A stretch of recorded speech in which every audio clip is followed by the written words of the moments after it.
حدثنا شعبة أخبرنا أبو جمرة نصر بن عمران الضبعي قال: تمتعت فنهاني ناس، فسألت ابن عباس رضي الله عنهما فأمرني، فرأيت في المنام كأن رجلا يقول لي: حج مبرور وعمرة متقبلة. فأخبرت ابن عباس فقال: سنة النبي صلى الله عليه وسلم.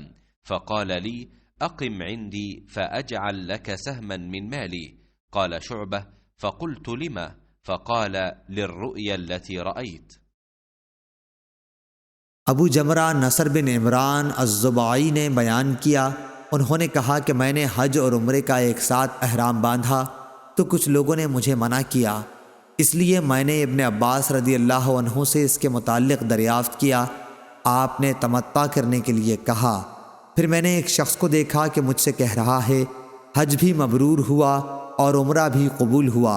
मैंने ये ख्वाब इब्ने अब्बास रदी अल्लाह अन्हु को सुनाया तो आपने फरमाया कि ये नबी करीम सल्लल्लाहु अलैहि वसल्लम की सुन्नत है। फिर आपने फरमाया कि मेरे यहाँ क़याम कर, मैं अपने पास से तुम्हारे लिए कुछ मुकर्रर करके दिया करूँगा।